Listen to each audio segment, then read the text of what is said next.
Hey, shalom, shalom from your Dutch Uncle John in Kyrgyzstan, here to tell you what it is in the letter Lamed. Okay, oh, this one's packed. You're going to love this one, guys. The letter Lamed is the 12th letter of the Hebrew alphabet. Here's a picture of the Lamed. It is the letter L, the La sound in English. If you look at the Greek, it's the lambda, or lambda, okay? There's 21,570 of them in the Torah, okay? It's used quite a lot, okay? It's not the most, it's not the least. Lamed, there is a cursive version of Lamed, and here it is, okay? You don't see the cursive much. It's not at all, of course, in the Torah. You see it in Israel on signs and buildings and stuff.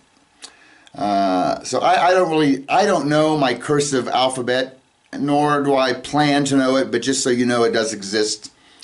You know that every Hebrew letter has a meaning, a picture, a pictograph. Okay, the Lamed's picture is a shepherd's staff.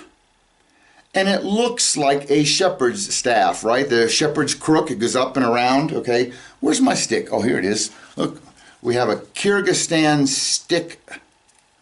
There's the Lamed. And if you're holding the shepherd's staff, you have the authority. Make sense? So the Lamed, it refers to authority. Got it?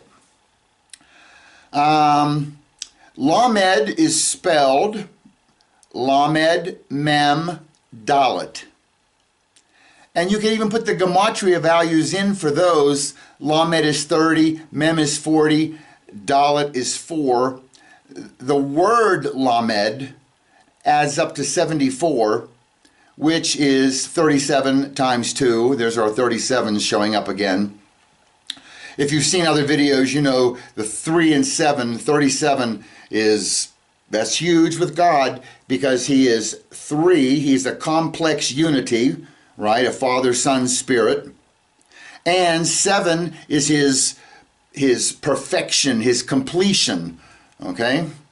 So there's 3 and 7. And we're going to do a video. I've been working on one. Oh my goodness. The number 137. It shows up everywhere. That one really is going to be a cool video. Okay, the letter Lamed, its claim to fame is it's the only Hebrew letter that rises above the line. If you notice all 22 letters here, it's the only one that stands up way above all the others. Got it? Okay? And it's right there in the middle of the alphabet, looking down on both sides at all the rest of the letters. Okay? So let's go ahead and look at a couple letters that begin with Lamed, or a couple words that begin with Lamed. The first word in the Bible that begins with Lamed is found in Genesis, Bereshit, chapter 1, verse 5. And it says, God called the light day, and the darkness he called Lila, night. And there was evening and there was morning, day 1. The word for night is Lila, okay? And it's spelled Lamed, Yod, Lamed, Hey, right? And you'll oftentimes hear, you know, in Israel or Jewish people speaking, if they're saying good night, they'll say Lila Tov, Tov being good, all right? So Lila Tov, good night.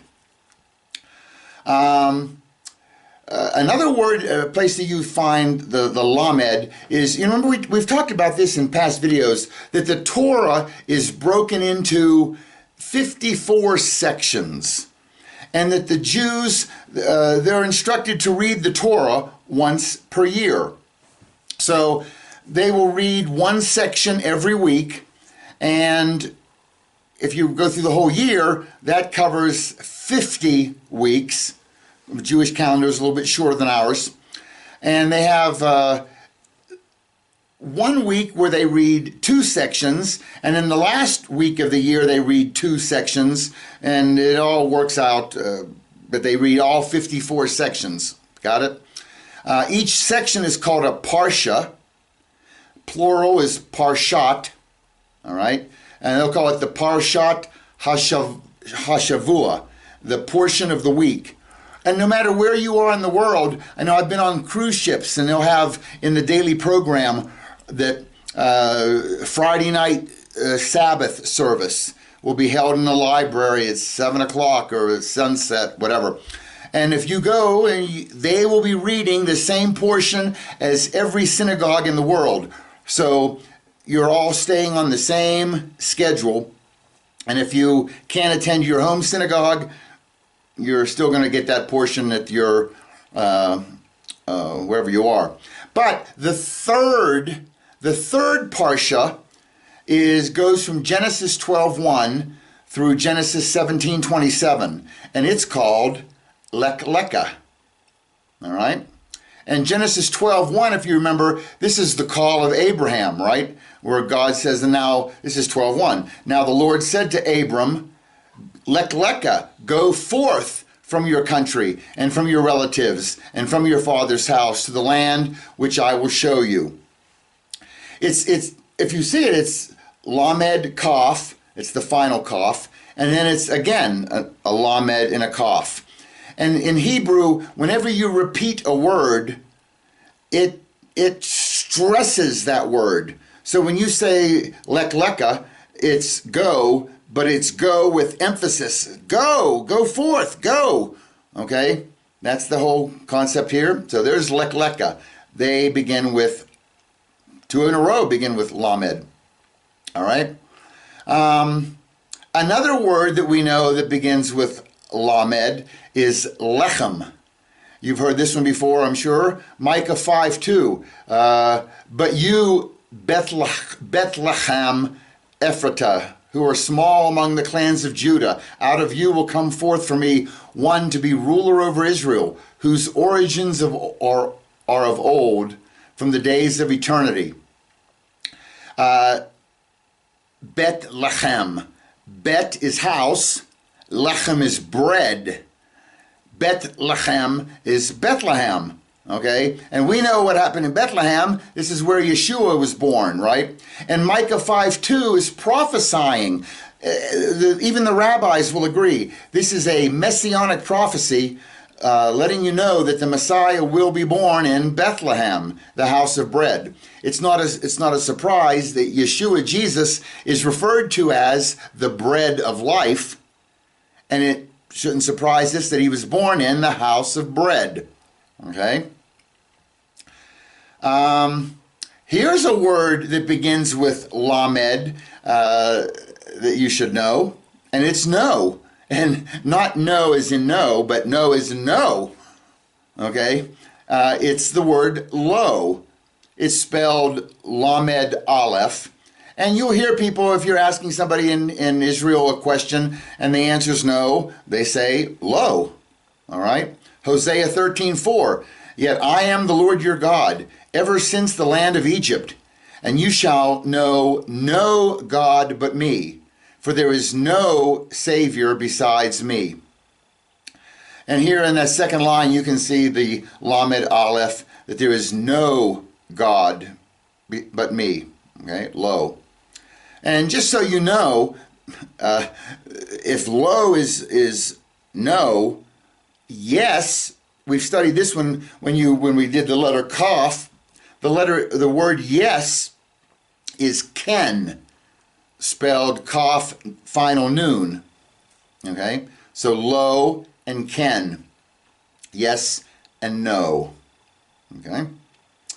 Yes. Let's see.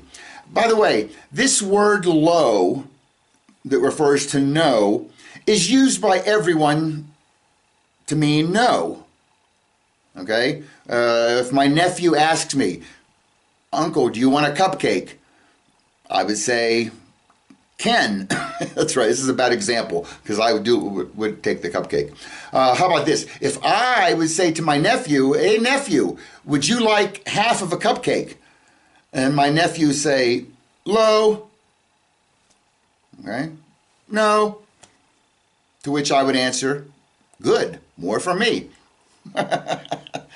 Okay, so lo is used universally by all to mean no. Now, we have the 10 Commandments, right? And in the 10 Commandments, we have God saying, "Thou shalt not," right? In fact, I think there's 11 "thou shalt nots" in the 10 Commandments. So, when God says, "Thou shalt not," he's using that word lo, okay? "Thou shalt not murder." Lo, lo is no, "thou shalt not," and then it's to resach. Lo teresach. "Thou shalt not murder." "Thou shalt not commit adultery." Lo tanaf. "Thou shalt not steal." Lo, what's this one? Teganab. "Thou shalt not steal." So God can use lo when he's issuing a command for "thou shalt not." And as I said, here are the 10 Commandments. Here's the Deuteronomy 5 version. And there's 11 times throughout there you can see lo, lo, lo, lo. "Thou shalt not" appears 11 times in the 10 Commandments. Okay? By the way, 11 is, it has a meaning, and it kind of represents that something is just falling short, because 12 is God's perfect governmental number, right? There's 12 apostles, there's 12 sons, 12 tribes of Jacob. 12 is a governmental perfection number. 11 is falling short. And it's not surprising that the 10 Commandments has 11 "thou shalt nots," because if 11 represents failure and falling short there, you know, keeping the 10 Commandments fails to provide eternal life. We've covered this over and over. The law was not given so that we would keep it and go to heaven. The law was given so we would not keep it, and then it forces us to look for another way, and that is God's grace, his mercy, his forgiveness, right? So now, as I said, God can use lo in "thou shalt not," but as a mere mortal, I am not allowed to use lo, and the Jews don't use lo. If I'm telling you, if I tell my kid, "Thou shalt not," you shall not go out and play, you switch the lamed and the alef into alef lamed, and you say al, and that means no. But that's mere mortal speaking. Only God can use lo in the command sense of the word. Okay, so God would say, "Lo teretzach," "thou shalt not murder." I would say, "Al teretzach," "don't murder." Got it? So only God gets to use the lo in a command form. Same applies to all "thou shalt not commit adultery," or I'd say, "Don't commit adultery." Al tanaf. Don't steal. Al teganab. That's mere mortal speaking. Okay. Now, the lamed, if you put it in front of a word and as a prefix, it means to, the preposition to. Okay? You may have heard this one, l'chaim. Chaim was life. L'chaim is to life, right? That's the toast that I use. By the way, we've got our giant mug, and we have some lovely Kyrgyz cola. It's obviously a knockoff on Coca-Cola, But we're going to try a bit of this and see how that is.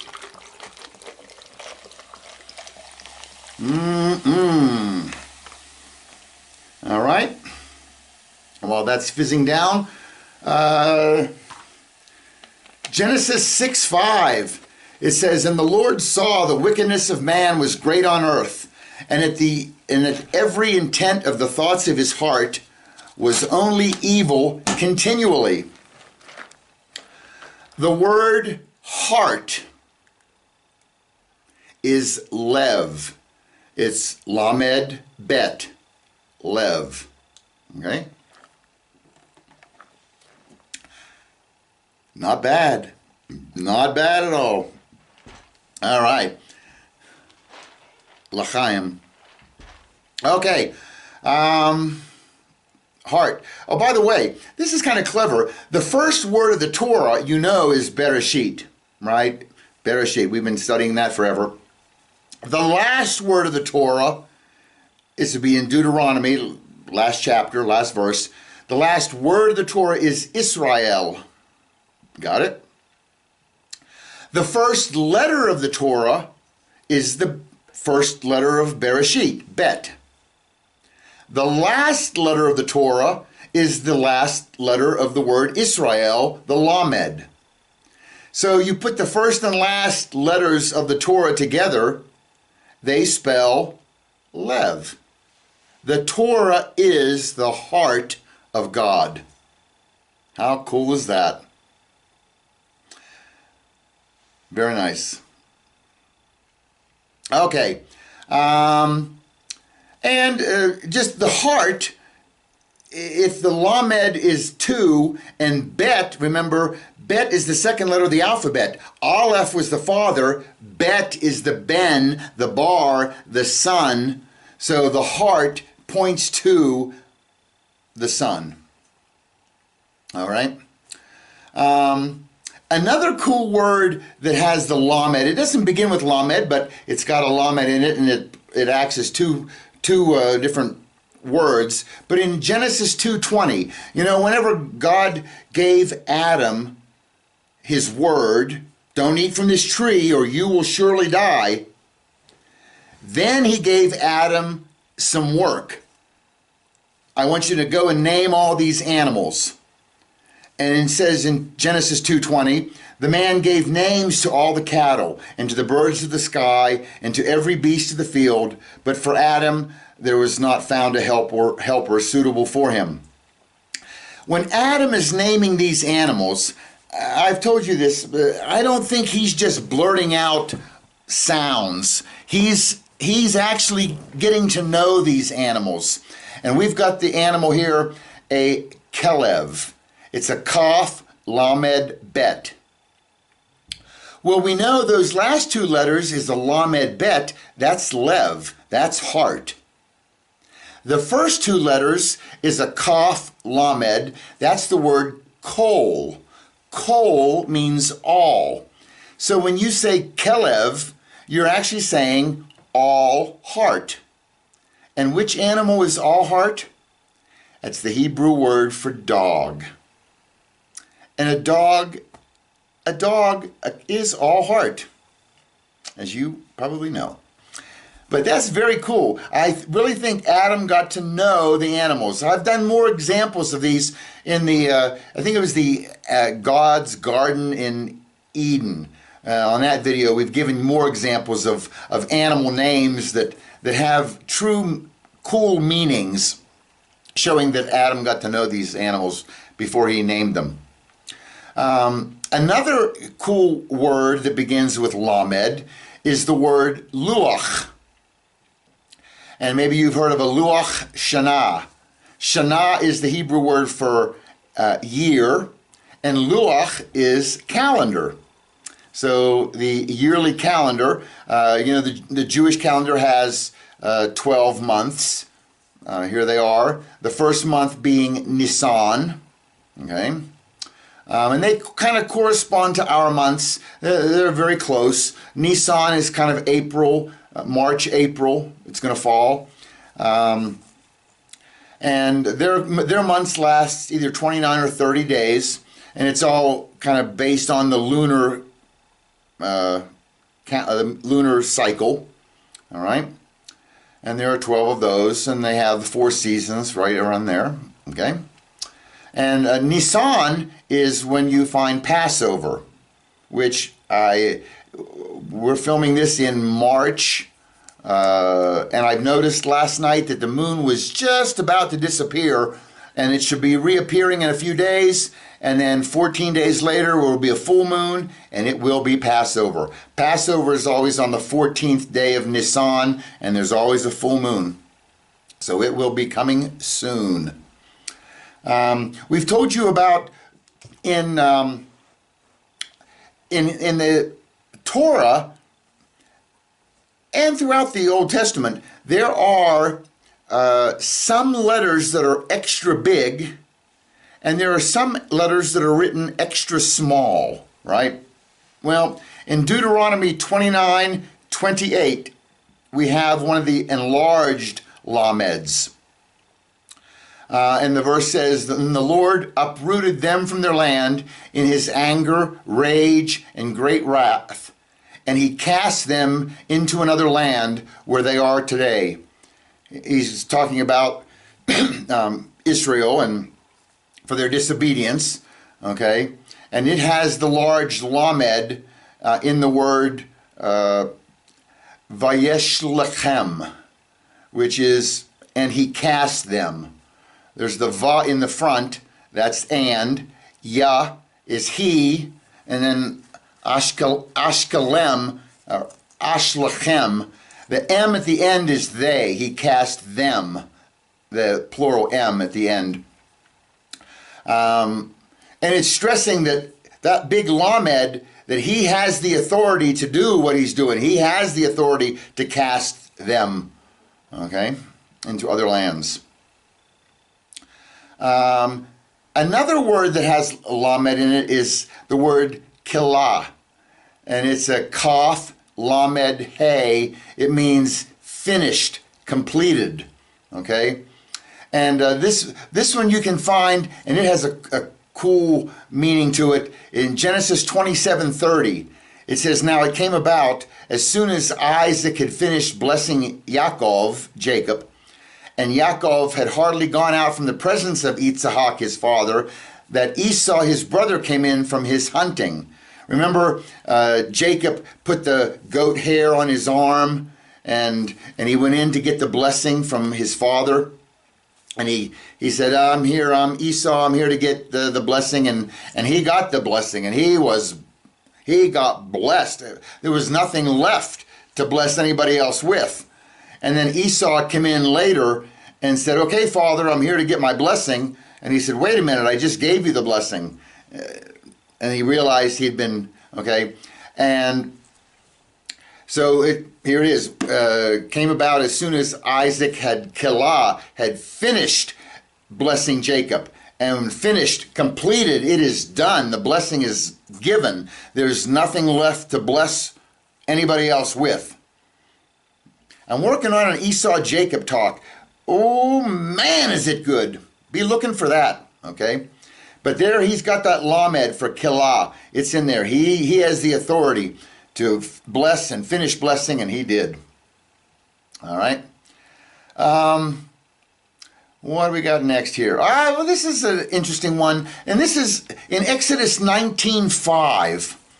It says, "Now then, if you will indeed obey my voice and keep my covenant, then you shall be to me a treasure among all peoples, for all the earth is mine." Okay, in that second row, the second word is a word that it's in the Torah, it's going to be written with an enlarged lamed and a diminished yod. And what this refers to is where it says, "Then you shall be to me." The lamed is the prefix, remember, for to, the preposition. And the yod is mine. Remember, we did yod, my. So this word lamed yod is lamed to Yod, me. Notice the Lamed, very big. The Yod, very small. It's pronounced Li, by the way, Li, okay? And it's kind of pointing out that the me, the Yod, it starts very small, and it's going to get big, big, big, big, big until we get the giant Lamed. That giant Lamed, what word do we know that begins with a tiny little Yod and ends with a giant Lamed? It's the word Israel, okay? And that's who he's talking about here. That Israel starts out very small, right? God went to Abraham. Abraham, I am going to bless you, and your descendants are going to be more than we can ever count, right? It's more than the stars in the sky or more than the sand. You won't be able to count them. It's not more than the stars, but you won't be able to count them like the stars in the sky or like the sand on the seashore, okay? But it's going to start out small and grow very big, all right? Okay, let's go to Ezekiel 37. We got some reading to do here. Starting in verse 22, it says, I will make them one nation in the land, on the mountains of Israel, and one king will rule over them.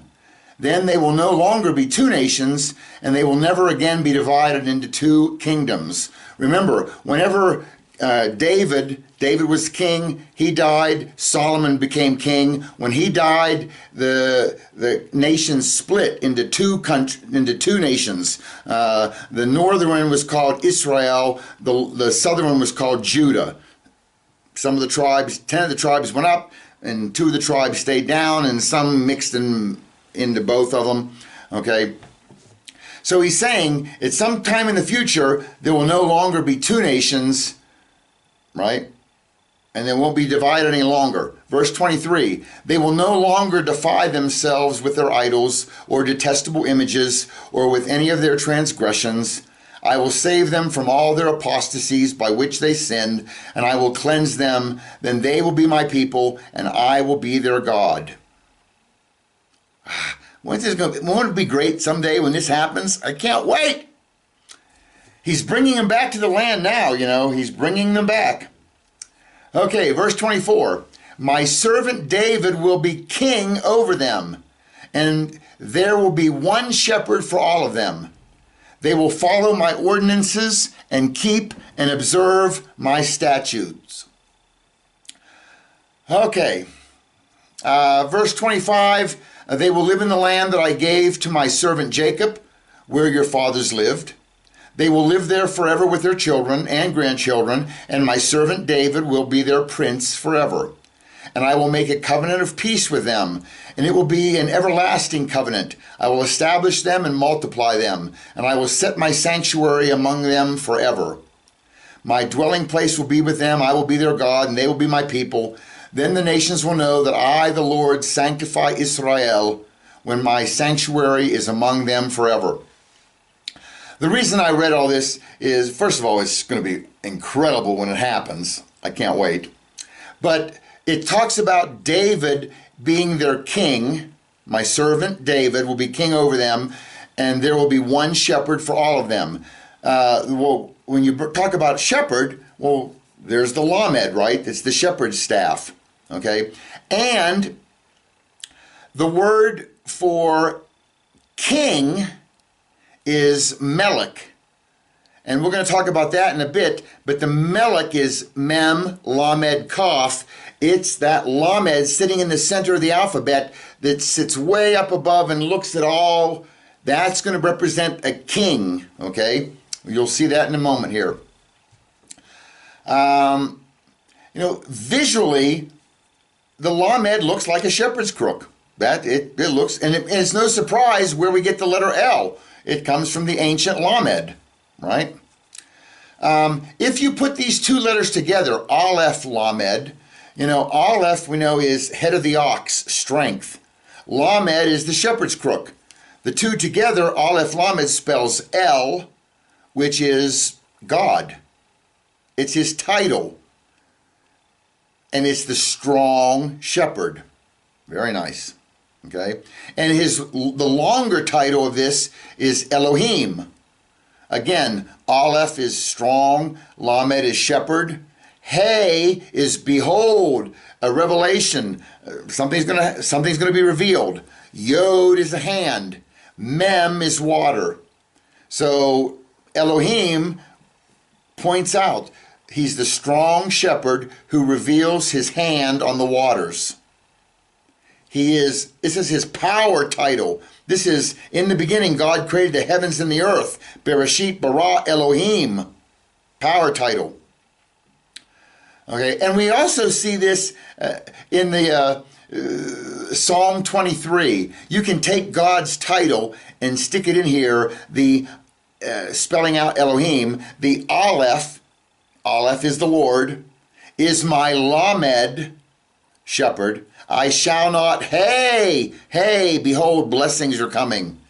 He yod his hand, leads me beside still mem, waters. Very nice. Okay, so visually, we see a lamed, it's a shepherd's staff, and it represents authority. That's visually. Let's look at it audibly, and what do we get? Well, the word lamed is a letter. It's also, if you spell it, the lamed, mem, dalet, can also be pronounced lamad. And let's look at Deuteronomy. We're going to look at Deuteronomy 4:1, 5:1, and 6:1. In 4:1 it says, Now, O Israel, listen to the statutes and the judgments which I am teaching you to perform, so that you may live and go in and take possession of the land which the Lord, the God of your fathers, is giving you. Okay, in this verse, you see on the second line, the first word here, it's malamad, and it means to teach. Okay, well again, if you're the shepherd and if you got the authority, you have the right and the ability to teach. Okay, and that word lamad means to teach. Look in Deuteronomy 5:1. Then Moses summoned all Israel and said to them, Hear, O Israel, the statutes and the ordinances which I am speaking today in your hearing, that you may learn them and observe them carefully. Here, the last line, there it is, lamad. And here it's va lamad. I don't know how to pronounce it, but you can see that the root word in there is the lamed mem dalet. And here it's referring to learning. So lamed has something to do with teaching and learning, and it's all going to tie in with the shepherd's authority. Okay, you have the authority to teach. Deuteronomy 6:1. Now this is the commandment, the statutes and the judgments which the Lord your God has commanded me to teach you, that you might do them in the land where you're going over to possess it. Second line, next to the last word, it's lalamad. And actually that is the word for teach. It's lamad with an extra lamed in front of it. Okay, take the extra lamed away and it's learn. So lamad is learn, lalamad is teach. Very similar, right? And they both involve the lamed. Okay? And this Deuteronomy 6:1, actually the most important part of it is not the learning or the teaching, it's the last line. Is when all these commandments and statutes and judgments which the Lord your God has commanded me to teach you, that you might do them in the land where you are going over to possess it. Right? That's the more important part. You can learn all you want and you can teach all you want, but are you doing them? That's what he really wants. So make sure you know that is the most important part. Okay? To learn, to teach, to keep, and to do. Okay? So, lamad has to do with teaching and learning. Okay? And we have this word la'asot, which means to do. Okay? Which also there begins with a lamed. Okay, as we said earlier, lamed is the 12th letter of the Hebrew alphabet. It's the L sound. It represents authority. It's the shepherd's crook. It has a value of 30. Okay, and because it means teaching and learning, or has to do with all that. Okay, you know, people always give you the L. What a loser, right? No, I'm a lamed man. I'm a lamed. There's the lamed. We're not losers. We're lamed. We're learners. We're teachers. Good, nice. So I'm proud to put the lamed on my forehead. In fact, we should make shirts. We can make hats. Okay, we'll make the lamed and we'll put the L and we'll put an alef and a mem, M, and we'll use the dalet. We'll use the delta. Okay, lamed. How about that for our logo, lamed? Okay. Yeah, we'll have it on hats. Where's my staff? Have these printed up, please, and we'll start selling them. Okay. Now the gematria we said was 30. Okay. And it's the 12th letter. Now, because it has to do with authority, notice in the Bible, for example, Genesis 41:46. It says, now Joseph was 30 years old when he stood before Pharaoh, king of Egypt. Isn't it interesting that Joseph, remember, was sold into slavery into Egypt, right? And he gets thrown into prison. He interprets Pharaoh's dreams, and all of a sudden he raises up to number 2 in all of Egypt. He's got the authority. And when did it start? When he was 30 years old. Not surprising. Okay? 30, lamed, authority. They tie together. Okay? In Numbers 4, verses 1, 2, and 3, the Lord said to Moses and Aaron, take a census of the Kohathites among the Levites by their clan and families, men from 30 to 50 years old, everyone who is qualified to serve in the work at the tent of meeting. Tent of meeting being the tabernacle, right, or the Mishkan. But notice you cannot work in the Mishkan. This was even they give the instructions on whenever they moved throughout the wilderness and they had to tear all the tents down, the tabernacle and and move them to where the new location. You were not qualified. You did not have the authority to do that until you were 30 years old. So no one under that was allowed to tear it down, carry it. Okay, that's when you got the authority, 30 years old. 1 Samuel 13:1, it says Saul was 30 years old when he began to reign, and he reigned 42 years over Israel. Again, 30. 2 Samuel 5:4, it says David was 30 years old when he began to reign, and he reigned for 40 years. Luke, New Testament, the Brit Hadashah, it says Luke 3:23, when he began his ministry, Jesus himself was about 30 years of age, being, as was supposed, the son of Joseph, the son of Eli.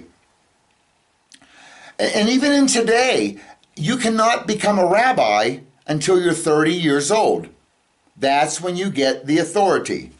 Got it? So it's really tied in with this lamed and the authority. And that's the gematria value is 30.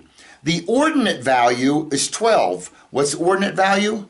Ordinate value is just where in the alphabet does the lamed show up? And the lamed is the 12th letter of the alphabet, right? Where have we seen 12 and having to do with authority? Well, Luke 2, verse 42, it says, and when he, Yeshua Jesus, became 12, they, his family, went up there according to the custom of the feast. Then, after 3 days, they found him in the temple, sitting in the midst of the teachers, both listening to them and asking them questions. And all who heard him were amazed at his understanding and his answers. Remember, Joseph and Mary went up to Jerusalem to celebrate Passover, and now they're heading back home, and hey, where's Jesus? And they couldn't find him. They had to go back to Jerusalem, and they found him in the temple, and he was discussing and debating the doctors and the learned men in the temple. And how old was Jesus? 12 years old. You see, that's when he had the authority. 12, got it? Mark 3, verses 14 and 15. It says, and he, Yeshua, appointed 12 so that they would be with him and that he could send them out to preach and to have authority to cast out demons. He appointed 12. 12 has to do with authority. Nice? Yes, it's nice. Of course it is. Okay, now look alphabetically, or alphabetically, at the letter Lamed. We told you it sits right there in the middle of the letter of the alphabet. It's the highest, tallest letter. It's way above all the others. Okay. Look at Jeremiah 30, verse 9. It says, instead, they will serve the Lord their God and David their king, whom I will raise up for them. Well, there's the second line. You see David, Dalet, Vav, Dalet. And then you see their king. It's a mem, lamed, kaf, and then the mem on the end is the plural for, or the possessive for there. But that word for king is melech, and mem, lamed, kaf. You see, here's the alphabet up close. There's the lamed sitting above the line. And notice the letters on either side of it. You have the kaf, lamed, mem. If you read it backwards, it's mem, lamed, kaf, melech. Melech is king. Very clever that the king sits right in the center of the alphabet with his scepter, with his staff of power. Okay, right in the middle. You've probably heard this word melech before. In fact, in Genesis 14:8, it gives the example. Okay, then Melchizedek, king of Salem, brought out bread and wine, and he was the priest of the Most High God. Melchizedek. Melech, the first word is melech, that's king, with a yod on the end. What happens with a yod on the end? My king, right? And then the next word is tzedak. Tzedak is righteous. So Melchizedek is my king is righteous. Got it? We've always heard about Melchizedek. A lot of us pronounce it, right? Melchizedek. It's my king. Okay. By the way, Melchizedek is not the guy's name. Melchizedek is his title. Got it? And whenever remember Abraham went to Melchizedek and gave him 10%, and they had bread and wine, and that's a picture of communion, bread and wine, right? The body and blood of Yeshua. But when he went to this Melchizedek and gave him the 10%, when that Melchizedek died, there was a new Melchizedek. And it's the title that passed. It wasn't the guy's name, okay? In fact, the final Melchizedek will be Yeshua Jesus, all right? So Melech means king. If you want to put a yud mem on the end, Melachim, that's kings, plural, right? We've talked about that before. You put a hey in front of a word, what does that do? Hey in front is the. So Hamelachim is the kings, or of the kings. All right? How about this one? Melech Hamelachim. That's the king of kings. This really does point to Yeshua, this one, right? The Melech HaMelachim, king of kings. How beautiful is that? All right. This word Melech for kings, Melech, Lamed, Kaf. And the Kaf, notice, is a final Kaf, a Kaf Sophit. Okay? The Kaf at the end, you know, there's a couple words that begin with Kaf. One is the Kisei ha-kavod. Kisei is throne. Ha-kavod, kavod is glory. It's interesting, on the one side of the lamed you have the kaf, and you've got two words that apply to something that applies to a king. He has his throne of glory, the kisei ha-kavod. And on the first side, where the mem is, you have the word malkut, which is kingdom. And you know what the King of Kings, what are two important things? What are any king? What are important to any king? His throne and his kingdom. And in the word Melech, you have the lamed, that's the king, right there in the center, and you have on either side of the two letters on either side, one pointing to his throne, one pointing to his kingdom. All right? It's kind of funny also, the Melech Lamed Kaf. Mem is the letter M, Lamed is an L, and Kaf is the letter K. So in the word Melech, if you transliterated them to English, it's MLK, which is kind of interesting because in every city in America, you have an MLK Boulevard. And what is MLK? It's Martin Luther King. And Melech is MLK, and it stands for the word, it's the word king, and Melech is king. And MLK is Martin Luther King. Very clever. Every time I'm driving through Houston, if I'm driving along, because it doesn't write out Martin Luther King Boulevard, it has MLK. And I look at it and just read Melech, King. It's King Boulevard. Very nice. If you take the Hebrew alphabet, and let's divide it up, let's take the first 9 letters on one side and the last 9 letters on the other side, and that would leave 4 letters in the middle. Got it? All right. Well, those 4 letters in the middle would be Melechi. Melech is king, and you put the yod on the end, it's my king. That's nice. It says my king right there in the center. All right.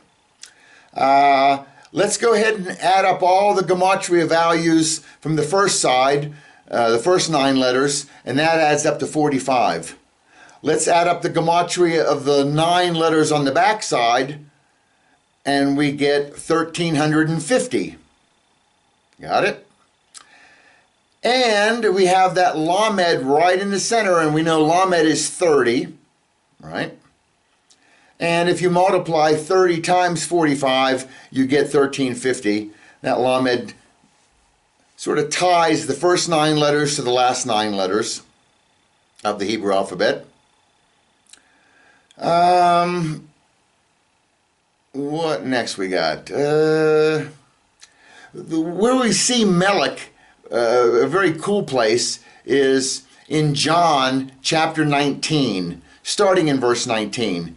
It says, Pilate also wrote an inscription and put it on the cross. It was written, Jesus the Nazarene and King of the Jews. Therefore, many of the Jews read this inscription, for the place where Jesus was crucified was near the city, and it was written in Hebrew, Latin, and in Greek. In verse 21, so the chief priests of the Jews were saying to Pilate, do not write the King of the Jews, but that he said, I am King of the Jews. Pilate answered, what I have written, I have written. So remember, Pilate put this sign and nailed it to the cross up above Jesus' head, and it said, Jesus the Nazarene and King of the Jews. And he wrote it in 3 languages, Hebrew, Latin, and Greek. The last one here is Greek. I don't know anything about it. It's all Greek to me. I don't know anything about Greek. All right. The Latin, though, you have, look at the Latin. You have, this is the middle line, Eusus. Well, that's Jesus. All right. Then you have in the Latin, Nazarenus, which is the Nazarene. Rex, Rex is king in Latin. And Eudium is of the Jews. All right?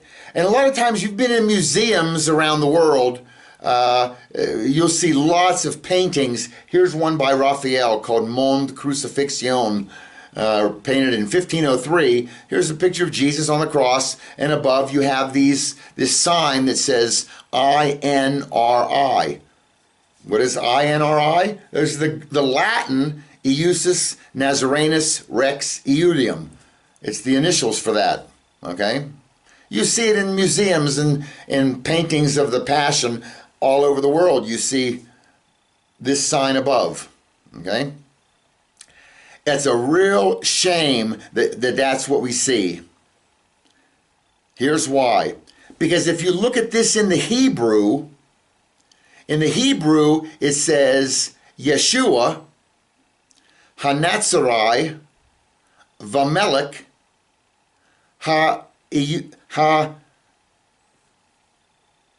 Eudium. Okay? The first letter of Yeshua is Yud. The first letter of Nazarene, Hanatzarene, is Hey. The first letter of Vamelech is Vav. The first letter of Ha'eudium is Hey. Why did the Jews get so upset with Pilate for putting that sign? Because the first letter of each of those words spell Yud, Hey, Vav, Hey. The name, not the title, the name of God. That's what got them so upset. And Pilate said, nope, what I wrote, I wrote. It's kind of interesting. Pilate's Roman. He's a Latin guy, right? Even if his Hebrew is bad, it worked out that it has the name of God. I mean, it's just so hilarious, right? That he put God's name above Jesus's head on the cross. You can't write this stuff. All right. By the way, let's take Yahweh's name and let's do some clever things with it. One, let's just spread it out a bit here, okay? And we're going to put a dalet in the name.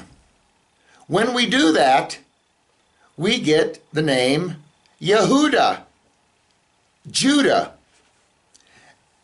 Judah, by the way, is the only name in the Bible that has Yahweh's name in Judah's name. In Judah's name, you see a Yud, Hey, Vav, Hey. Just happens to have a dalet there also. And in verse 10, this is Genesis 49, it says, the scepter shall not depart from Yehuda, nor the ruler's staff from between his feet until Shiloh comes. And to him shall be the obedience of the peoples. Okay? So Judah's name is actually Yahweh's name with a dalet stuck in on the fourth letter. Not a coincidence, because the dalet is the fourth letter of the alphabet, and it's also showing up in the fourth letter of Judah's name. And a dalet is a door, and we know that from this verse it says that the scepter shall not part from Yehuda until Shiloh comes. Shiloh, by the way, is a name for Messiah. And this verse is letting us know that the Messiah is going to come through the tribe of Yehuda, through the tribe of Judah. Okay? So the door to Yahweh, you want to get to God, it's going to go through Judah. And sure enough, in Judah's name, there's a door, and it leads, there's Yahweh right there with it. Okay? You're about to see here how a lot of these are all going to tie together. We have Lamed. We've got the Gematria 30, the 12th letter of the alphabet, Yahweh, Melech, King, David, Yehuda. They're all going to intertwine. Okay? It's not all a coincidence. Here's David. David is Dalet, Vav, Dalet, right? And David, remember, was a shepherd. So he has the authority. There's the Lamed. He's got a 30. We know David was 30 years old when he began to reign. So there's the tie-in with Lamed and 30 and shepherd and David. They all tie together. Now, let's take David's name and actually add 30 to it. Well, here's how we do that. We're going to, instead of adding a Lamed, let's add 3 Yods. We know Yod is 10, right? So let's add 3 Yods to David's name. We'll put one at the beginning, one at the second letter, and one with the last letter. And the Yods are, right? Yod is 10. So David's name with 3 Yods becomes Yahweh's name. And we know Yeshua, Jesus, the Messiah, is going to be the son of David. So there's a connection there. Their names are very similar, and it's the authority he was given, that extra 30. Okay? Yahweh, remember, was the hand reveals, the nail reveals. Yeshua, the King of Kings, the Good Shepherd. This is that son of David. Very nice. All right. Yahweh, remember, adds up to 26. Yod is 10, Hey is 5, Vav is 6, Hey is 5. Remember, in Hebrew, there's 2 kinds of letters. There are the simple letters, and there are the complex letters. The simple letters are just independent letters, just strokes that they're the letters, okay? A compound letter is made up of 2 simple letters, right? The first compound letter is an alef, and a lamed is also a compound letter. And those 2, alef, lamed, spell El. We've talked about that before. The alef, remember, is actually a vav and 2 yods. Alef's gematria is 1, but the parts that make up alef add up to 26. 2 yods and a vav. Got it? Yahweh is 26. Not a coincidence. The lamed, although its gematria alone is 30, it's made up of a kaf with a vav on top. Kaf is 20, the vav is 6.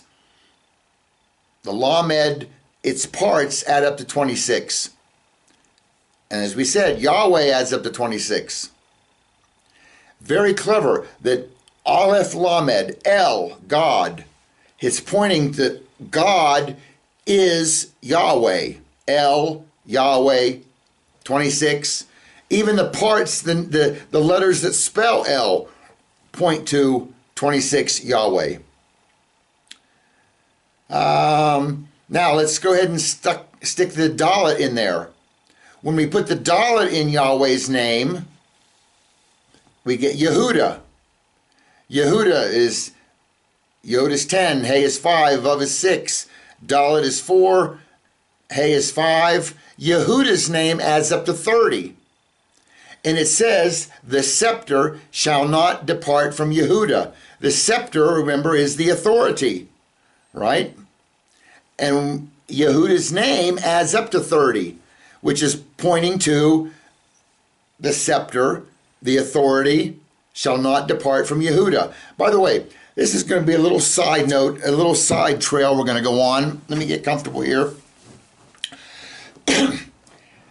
You know, what it's saying here, the scepter shall not depart from Yehuda, nor the ruler's staff from between his feet until Shiloh comes. Shiloh being the Messiah. When is the Messiah going to come?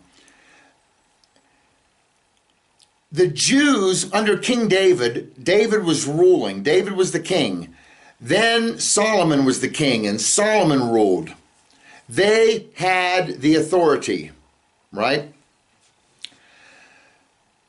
But then, at some point, Israel gets taken over. the Romans are in charge. And now the scepter has departed from Yehuda. David was a descendant of Judah.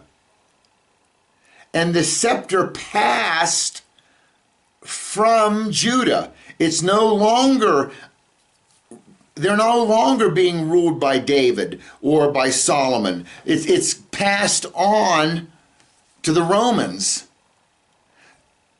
The Jews don't have the authority. In fact, when they wanted rid of Jesus, they couldn't just take Jesus. The Jews couldn't take Jesus and kill him. Why? Because they didn't have the authority. The scepter had departed from Judah. The ruler's staff had departed from between his feet. Once the scepter has passed, now it's time for Shiloh to come. So Yeshua, Jesus, he fits this prophecy here because the Jews didn't have the authority. The scepter had passed. They had to get the Romans' permission to kill Jesus. So this points to the fact that Yeshua is Shiloh. Yeshua is that Messiah, because like today, the Messiah can't come because in Israel is ruling Israel. The scepter has not departed, you understand? But it had departed during Jesus' time. I mean, yes, it had departed. They didn't have the authority to kill him. Okay? So that points to the fact that Jesus can be and is the Messiah. He's that Shiloh. Okay? And Yehuda, as we said, adds up to 30, showing authority. Judah, Yehuda, we said was Yahweh and a door. And Yahweh's door, you want to get to Yahweh? It's going to go through Yehuda. All right. And as we said, the scepter means authority, Lamed. From between his feet, those are his descendants, Yehuda's descendants. Okay, that would be David. And Shiloh is Messiah, Yeshua. And it lets you know that also that Dalet in Yehuda's name, that Dalet can represent David. And it's through David, through that Dalet, will come Yeshua, who is also Yahweh. Okay, so in the alphabet we see Melech, King, 30. It all kind of ties together. All right, let's spend a minute here looking at some names of people that begin with Lamed.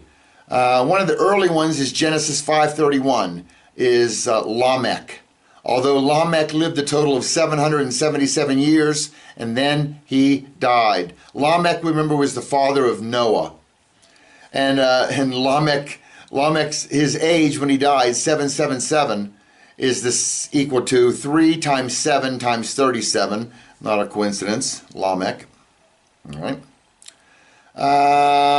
Who else? Genesis 19:1.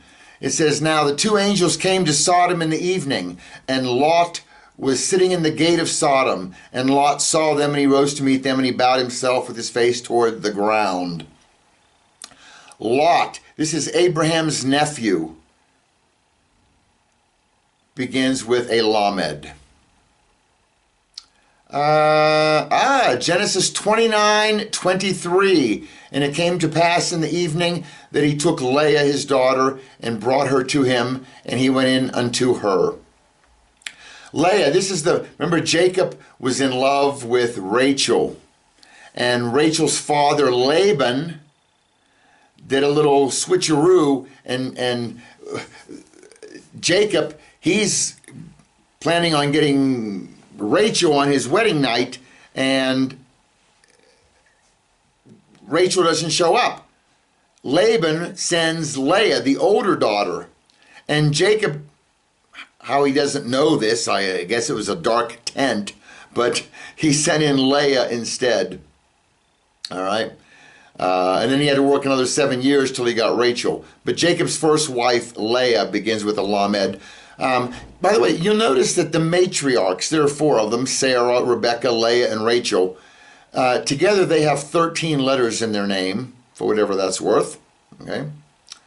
And the patriarchs, Abraham, Isaac, and Jacob, they also have 13 letters in their name, and together adding up to 26. The matriarchs and patriarchs, not a coincidence, 26. Levi begins with a Lamed. Exodus 6:16. These are the names of the sons of Levi according to their generations, Gershon and Kohath and Merari. And the length of Levi's life was 137 years. So Levi is the third son of Jacob. He's the priestly line, comes through Levi, okay? And notice he's 137 when he died. I told you there's 137s are going to pop up everywhere. That 137. There's one God in 3 persons, and you have God's perfection tied in there. Who else we got here? We've got Laban. We talked about Laban. This is Rachel and Leah's father. There's also Jacob's uncle, Laban. Laban, by the way, is his name is a color. He's the only person in the Bible named after a color, and the color is white. You wonder, Laban, he was a kind of a sneaky guy, and he was pulling a lot of twists and turns all through. And why would his name be white? We'll cover that in another video, but it's very cool, the answer. Proverbs 31:1. It says, the words of King Lemuel, the oracle which his mother taught him. Okay, Lemuel. Who's King Lemuel? The Proverbs I thought were written by King Solomon, right? But then all of a sudden, Proverbs 31, you've got this King Lemuel writing it. Okay, well, here it is. King Lemuel is King Solomon. All right, how do I know that? Well, look here. Look at their names. Here's Lemuel's name. Lemuel begins and ends with a Lamed. I see that, okay? And has a Mem, Vav, Aleph in the center.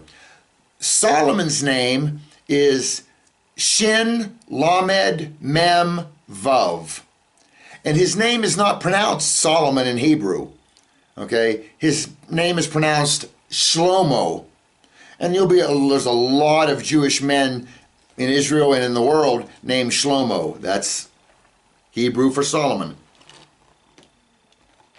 All right? So, let's take King Solomon's name, Shlomo, and let's start moving it over and moving it over. You notice that there's a repetition here. There's a Lamed Mem Vav, Lamed Mem Vav in both of their names. And I can see the mother of Shlomo saying Shlomoel. It's like hey little Shlomo El, Shlomo of God, Shlomo of El. You understand? And it just became Shlomoel, and then you drop the shin out front, and you have Lemuel. It's just it's a mother's kind of nickname for her baby, who's probably no longer a baby when he's writing this. Okay, so Lemuel begins and ends with a Lamed. Here's one. How about this one? Isaiah 14:12. It says, how art thou fallen from heaven, O Lucifer, son of the dawn?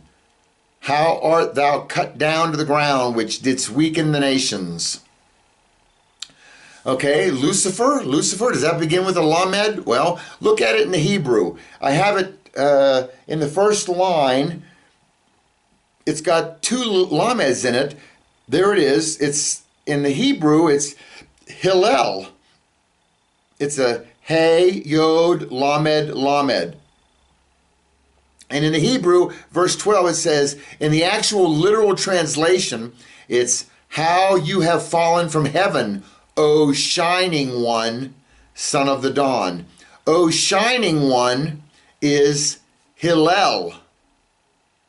When it got transferred to Latin, if something is shining, it's got light. Light in Latin is luz.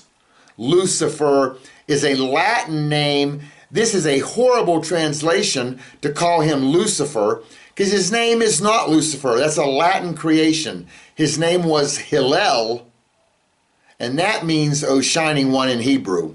All right? So there is no Lucifer. That's just the Latin translation of this name. So we shouldn't call him Lucifer. And if Lamed represents a king, well, Lucifer ain't a king. Lucifer's not anybody, but neither is Hillel. Hillel is, we're talking about Satan here, right? And he ain't no king.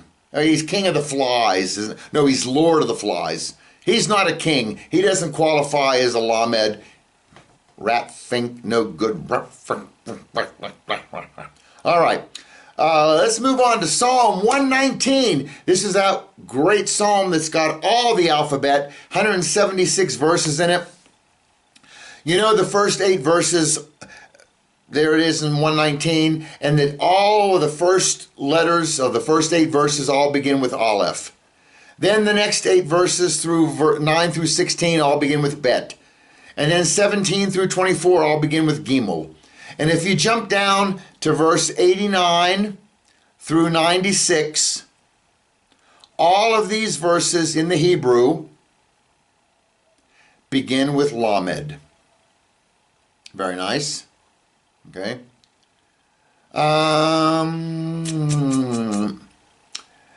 Genesis 10:10. Here's a word with Lamed, is Babel. The beginning of his kingdom was Babel, and Erech and Akkad and Calneh in the land of Shinar. Here we're talking about, what was it, Nimrod, right? Nimrod was the mighty hunter. And he's the one who said, let us make bricks and build a tower and make a name for ourselves. Okay? And the Tower of Babel. And they're creating this tower that goes up, up, up to heaven. And God realizes the foolishness of this. And he comes down and he separates their languages. And they're all speaking different languages and they can't communicate. And they finally give up on this fool's errand of trying to build a tower to the heavens. Okay? But the word Babel is Bet Lamed. And Bet is a house. Bet is a house. Lamed, we said, was the authority. Lamed also has to do with speech, language, which we're going to see in a moment. But here you have the speech, the Lamed, going to different houses. Okay? So each house gets their own kind of speech, their own language. And that's kind of the picture there for Babel, right? And they're all talking to each other in different languages that all sounds like babbling, all right?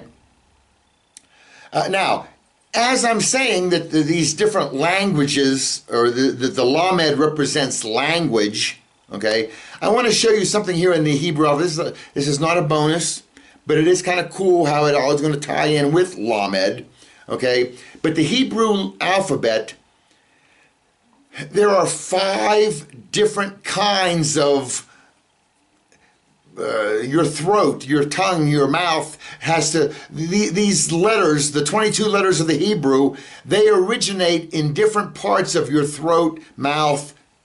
Got it? Okay, the first group are the gutturals. Okay, and these start deep down in your throat. Which letters start down here? Well, say them and feel in your mouth where they start. The alef. It's down here, alef, right? The letter hey comes from deep down. Those two right there. My goodness, alef, that's God. Yes, I can see him coming from deep down. And hey is that the blessing, the that's that one special one. It's coming from deep down inside. Hey, right? The het starts way back here. The ayin starts back deep down, okay? Then you have the palatals. These are the ones that are formed on your palate, okay? You have the letter, watch your mouth, watch where it goes, or feel it. When you say gimel, g, it's in the back of your mouth. Yod starts in the back of your mouth. Kaf. It's almost as if the back of your mouth, it goes up and touches the top of your mouth. The letter Kuf starts way in the back. Then you have the linguals. The linguals are the ones used with your tongue, okay? The dalet. Your tongue has to press up in the back of or the front of your top of your mouth, the back of your teeth to make a dalet. A tet. The lamed, the noon, the tav. Notice where your tongue goes. The tongue is used to pronounce those 5 letters. Then you have the dentals. The dentals are the zayin. Notice your teeth are going to touch together. The zayin, the samek, the shin, the resh, and the tzadi. You can't say these without your teeth touching. And then final, you have the labials, which are your lips are involved, right? The bet, the vav, the mem, and the pay. You hear?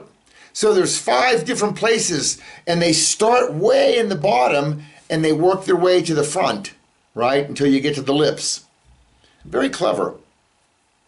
Notice, if you take the first guttural and the final labial and the middle lingual, it does spell alef.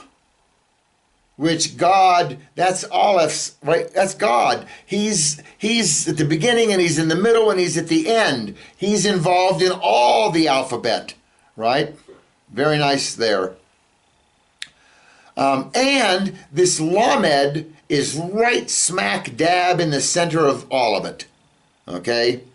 And this lamed, it represents, look here, in Proverbs 18:21, it says, death and life are in the power of the tongue, and those who love it will eat its fruit. Okay, the word for tongue is, in Hebrew, is lashon. It begins with a lamed. Okay, and in fact, Hebrew is known as the Lashon HaKodesh, the holy tongue. You know, a foreign tongue. Tongue represents language, right? Hebrew, by the way, is Ivrit. That's how you say Hebrew in Hebrew, Ivrit. And Hebrew is the Lashon HaKodesh, the holy tongue. So it says in Proverbs 18:21, death and life are in the power of the tongue. Watch this. Lamed, we know, is the authority, shepherd's crook. Shin is representing, because this is Lashon, tongue. Shin is teeth, destruction. Vav is a hook, nail, and, it represents and, we use it, right? And noon is the sperm or the fish, and a fish's tail is always moving, up, down, up. It's got life, noon, okay? So, Lashon is made up of these 4 letters. Let's read the verse again. What did it say? It said, death, well, the shin represents destruction, death. Vav is and. Noon is life, or in the power of the Lashon. Notice, in the word Lashon, he's got letters that represent death and life. How clever. I love it. Psalm 150, verse 1. It says, praise the Lord, praise God in his sanctuary, praise him in his mighty expanse. You know how you say this in Hebrew? That praise is hallelu, hallelu, hallelujah, hallelu el. You hear it? Halal, halal, halal. There's a double L. Your tongue is moving to praise. Okay? In fact, what halal means praise. What do you think? We get the word hallelujah. Hallelujah. We're praise Yah, praising God. And we're praising his name, Yah. Okay? It has to do with the tongue and praising and language and speech. This lamed. Okay? What else we got here? You know what? We got nothing else. But we do have a bonus. And we're going to show you the bonus starting now. Back in Psalm 119, we've told you that all those verses began with a lamed. So let's go back, and we said lamed has to do with what? Learning and teaching. So look, here are the verses. In verse 89, it talks about the word. Well, yes, we should learn the word. And in verse 90, it talks about his faithfulness. We should learn about God's faithfulness. 91, we should learn his ordinances. 92, we should learn his law. 93 and 94, we should learn his precepts. 95, we should learn his testimonies. And 96, we should learn his commandment. How cool is that? All right. To God be the glory. To God be the honor. To God be the praise. Oh, wait, what? What's this? We got our first hat come in. Let's see how. It's perfect. I love it. No loser here, man. Lamed. God bless. We'll see you soon. Bye-bye.